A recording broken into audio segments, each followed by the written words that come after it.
Neste vídeo nós vamos analisar algumas situações de colisões.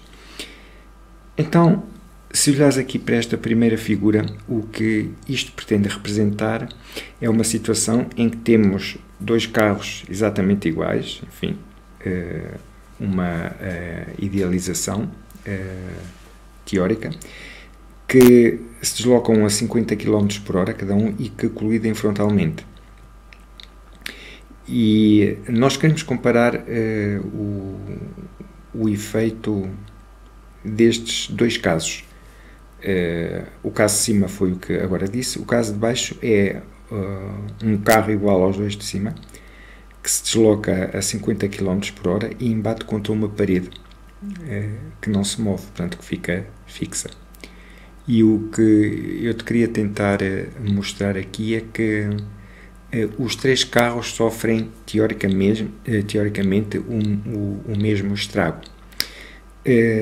Se considerares o primeiro caso, considera que temos um choque que não é elástico, ou que é completamente inelástico. Uma colisão, costuma-se dizer assim, que é completamente inelástica.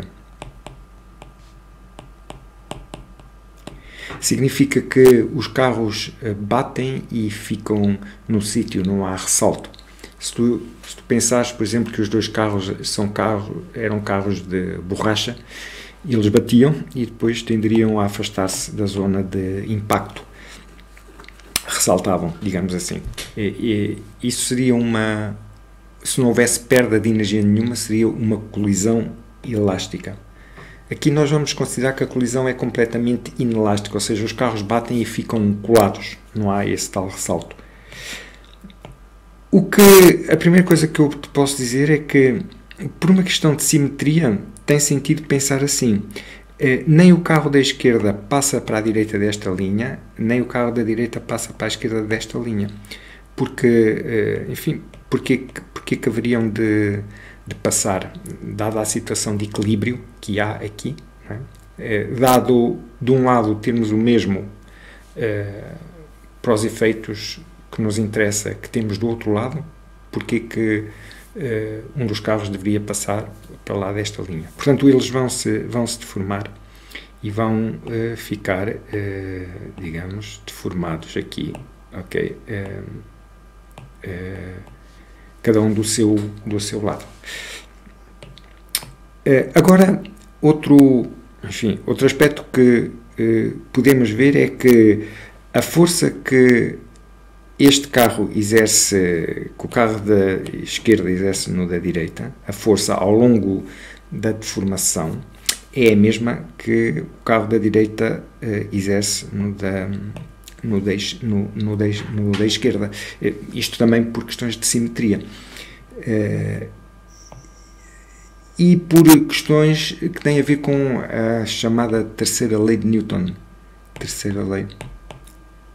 Que é a terceira lei de Newton, chamada também lei da ação e da reação. E, essencialmente, o que esta lei diz é que as forças existem aos pares. E isto significa o seguinte, que não há uma força sem outra oposta a ela. No seguinte sentido, imagina que uma pessoa estava apoiada aqui nesta parede, okay? Que ela estava aqui, assim. Portanto, estava a fazer aqui uma certa força. Okay? Estava equilibrada, tinha-se apoiado numa mão, por exemplo, aqui.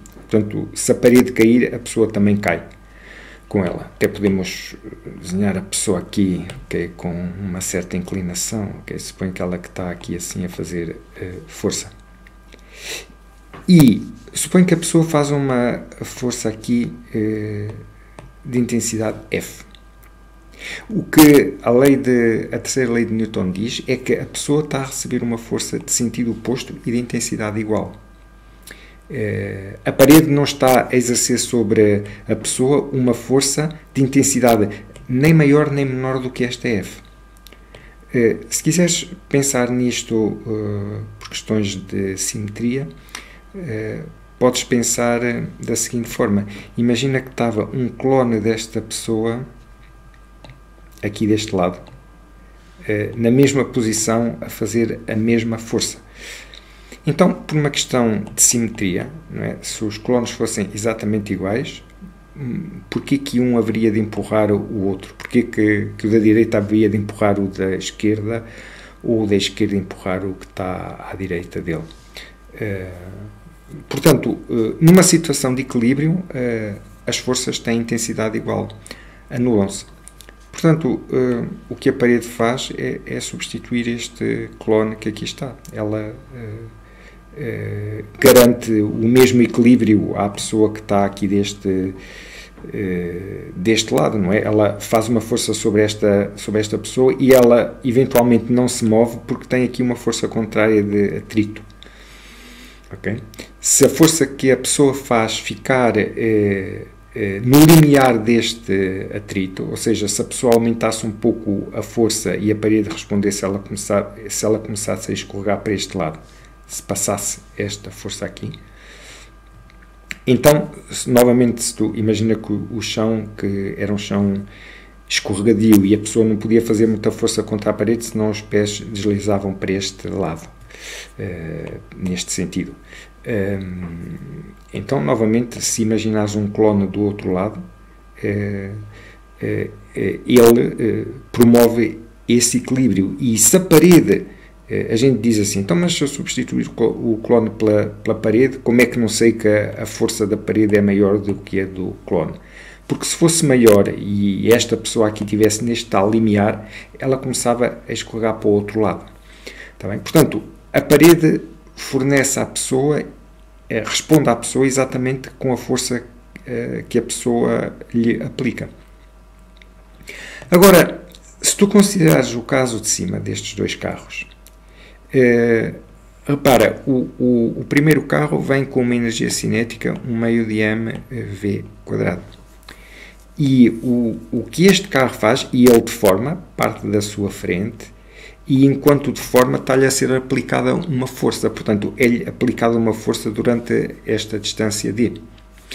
E essa força vezes d, ou o integral dessa força vezes d, já que ela não é constante ao longo do trajeto de deformação todo, o produto da força pela distância é que dá a energia cinética que o carro tem. Portanto, o carro da direita anula a energia cinética do carro que está à esquerda, sendo que nunca o deixa passar deste ponto. E, portanto, se calcularmos a força média, okay, a força média vezes a distância é necessária para eliminar a energia cinética que o carro tem. Ora, aqui, neste caso, o que é que a gente vê? A energia cinética eliminada é exatamente a mesma, porque a velocidade que o carro traz é exatamente a mesma. A força que o carro aplica à parede é a mesma que a parede aplica ao carro, terceira lei de Newton. E aqui a força que este carro aplicou ao da direita, por simetria, é a mesma, e pela terceira lei, que está relacionada com esta simetria, é a mesma que o carro lhe aplica. O carro à direita aplica ao da esquerda. E a força que o carro da direita aplica ao da esquerda é suficiente para eliminar esta energia aqui. E, portanto, as situações são a mesma situação. A energia cinética perdida é a mesma. Este carro precisou de uma distância d para eliminar a energia cinética dele. Como a força que a parede lhe aplica aqui é a mesma que o carro aplica contra ela, ele deve precisar também da mesma distância d para eliminar a mesma energia cinética. Agora, o caso é diferente quando o carro vem a 100 km/h. E um primeiro aspecto que tu podes aqui ver é que se uma mão gigante, supõe, uma mão gigante punha-se aqui à frente deste carro e começava a travá-lo e travava ao fim da distância D, aplicando-lhe a mesma força sempre. Uma mão gigante aplica a força ao carro, uma força constante. Então o que é que nós temos? A força constante vezes a distância D tem que ser a suficiente para eliminar a energia cinética do carro, em que o carro chega aqui com a velocidade V de 50 km/h. Ora, se nós aplicarmos a mesma mão gigante, a mesma força F a este carro, agora a distância já vai ser outra, vou-lhe chamar D. Este carro agora tem uma velocidade que é o dobro desta aqui em cima. E, portanto, a velocidade é o dobro. E se a força for a mesma, a diferença tem que refletir-se na distância D. E tu podes observar aqui que 2V ao quadrado é 4V². Portanto, nós vamos ficar aqui no nosso segundo membro com 4 vezes 1/2 de mv². Ora, se a força é a mesma força nas duas expressões e se este segundo membro é 4 vezes maior do que este, então esta distância tem que ser 4 vezes maior do que esta. Ou seja, essa mão gigante, digamos assim, precisa da mesma força, precisa do quádruplo da distância para conseguir parar o carro. Ora bem, mas a verdade é que quando um carro colide, é de esperar que a força não seja constante à medida que o carro se deforma. É de esperar que o carro aqui, esta parte, se deforme mais rapidamente do que esta aqui. E, portanto, à medida que a frente do carro se vai comprimindo, custa mais comprimi-la. E, portanto, olhando para este cálculo que eu te fiz aqui, que está certo, nós diríamos de uma forma simplista que se este carro se deforma 1 metro, este aqui deforma-se 4 metros. Mas isto não é talvez a melhor aproximação que se pode fazer para nós compararmos deformações dos dois carros. Talvez uma maneira mais que se aproxime mais da realidade disso ser feito é supor que a frente do carro que é uma mola. Porque uma mola, à medida que tu a comprimes, com uma força pela lei do U que é dada por kx em módulo, quanto mais comprime a mola, mais força é preciso para a comprimir. E, portanto, no vídeo seguinte, nós vamos supor que a frente deste carro, que é uma mola, e vamos ver, ter uma aproximação mais realista para a diferença de deformação do carro entre este caso e este caso.